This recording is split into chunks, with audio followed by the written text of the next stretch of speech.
Bonjour, bonjour et bienvenue. Bonjour et bienvenue dans ce premier épisode de Eratum et Adendum, parce que le latin, c'est super cool. Moi, quand j'étais au collège, j'ai fait du latin parce qu'il y avait un cours le mercredi matin où il y avait une fille qui me plaisait bien.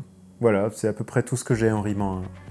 L'idée de ces épisodes, en gros, c'est de compléter ou de corriger des choses que j'ai dit dans les épisodes précédents. Voilà, je commence à me toucher l'oreille, il faut que j'arrête.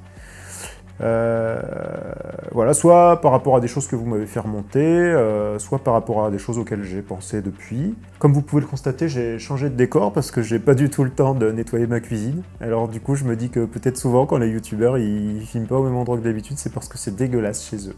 Voilà.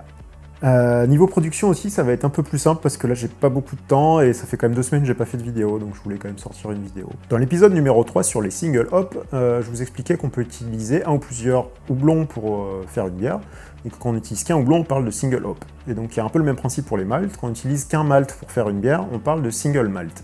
Quand on utilise qu'un malt et qu'un houblon, on parle de single malt and single hop, et en abrévié ça donne SMASH. Out.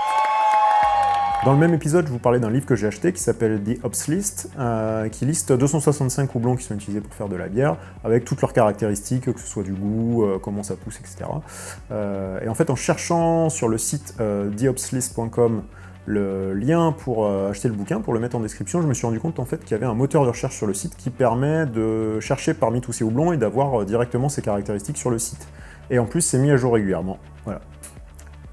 Dans la vidéo numéro 4 sur le déchiffrage des étiquettes, je me croyais très malin en relevant que la plupart des American Pale Ale avaient un IBU plus élevé que la plupart des American Brown Ale, qui elles sont brunes donc, et que du coup la couleur n'était pas du tout un indicateur de goût. Alors c'est vrai et pas vrai, en fait je comparais un peu des torchons et des serviettes, puisque l'IBU c'est donc lié à l'amertume et c'est lié à l'utilisation des houblons, alors que la coloration brune, blonde, ambrée, etc. va être liée au malt. Donc j'en parle en plus dans la même vidéo, dans la partie sur le BC, European Beer Color, en disant que l'indice de couleur est déterminé en fonction de la composition en malt et des couleurs des malts utilisés. Donc en fait, la couleur va bien avoir un impact sur le goût de la bière, mais plutôt sur les goûts qui viennent, sur les arômes qui sont liés au malt, donc comme le pain grillé, le chocolat, le café, toute cette gamme d'arômes-là.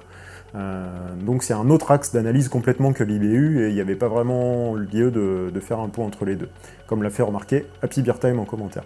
Et d'ailleurs, Happy Beer Time avait aussi fait une vidéo débat sur la classification des bières, à savoir est-ce que c'était plus intéressant de les classer par couleur ou par style. Je vous mets ça en commentaire si ça vous intéresse, c'est intéressant à voir. Toujours sur l'IBU, dans la même vidéo, je disais que comparer l'IBU de deux bières qui n'ont absolument rien à voir en termes de style et de degré d'alcool est un peu vain, parce que comme l'IBU c'est pas quelque chose de ressenti mais c'est une formule chimique, ça n'a pas trop de sens et on se retrouve vite à avoir des impressions qui n'ont rien à voir entre deux bières qui n'ont rien à voir. Et donc Happy Beer Time m'ont fait remonter en commentaire un concept que je ne connaissais pas, qui est le concept d'amertume relative, qui est en fait un ratio entre l'IBU et la densité initiale d'une bière. Cette même densité initiale qui, avec la densité finale, va permettre de calculer le taux d'alcool de la bière. Et ça nous donne un indicateur un peu plus fiable que l'IBU pour comparer l'amertume entre deux bières qui n'ont rien à voir. Et donc je vous mets le lien en description vers cet article du blog de Happy Beer Time aussi. Dans l'épisode 5 sur les sours, il y a aussi une petite coquille, puisque je parlais de la collaboration entre la débauche et Against the Grain, que j'ai nommée la Granny's Purple Nipple, alors qu'elle s'appelle en fait la Grande Masse Purple Nipple. Dans ce même épisode sur les sours, je vous parlais des Brettanomyces, ces levures sauvages qui donnent un twist complètement campagnard à la bière. Alors ce qui est rigolo, c'est que c'est le cas quand on l'utilise en fermentation secondaire, c'est-à-dire quand il y a déjà une autre levure plus sage qui a fait une bonne partie du boulot et qu'on les introduit après. Donc là, elles vont devoir se battre et elles vont donner ces arômes un petit peu foufou. Mais si on fait toute la fermentation, donc fermentation primaire, et qu'on les laisse tout seuls, ces Brettanomyces, elles vont donner des arômes plus fruités et beaucoup plus sages. C'est le cas notamment dans cette Imperial Stout Primary Brett de chez Lines, une brasserie galloise qui fait de très chouettes trucs, et c'est une bière que j'ai bien hâte de goûter. Dans la vidéo numéro 6 sur les microbrasseries, et comme me l'a fait remarquer Arnaud, merci Arnaud, j'ai utilisé honteusement l'illustration de l'Angleterre que j'avais déjà utilisée en fait dans la vidéo sur les IPA en parlant du Royaume-Uni, et ça c'est pas bien du tout, je suis désolé. Pour finir, en cadeau bonus, je vous offre le décryptage de quelques abréviations qu'on croise souvent sur les bières anglophones.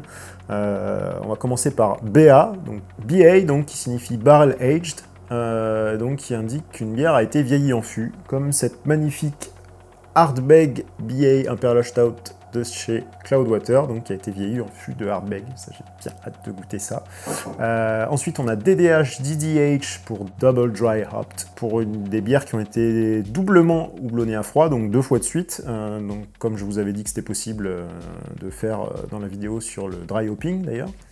Côté IPA, on va aussi avoir IPA, donc comme sur cette autre bière de chez Cloudwater. Vous voyez comme je suis content là d'être là. Donc IPA pour Imperial IPA. On peut aussi avoir DIPA ou TIPA pour Double et Triple IPA. Et on a aussi IRS, donc le diminutif pour Imperial Russian Stout.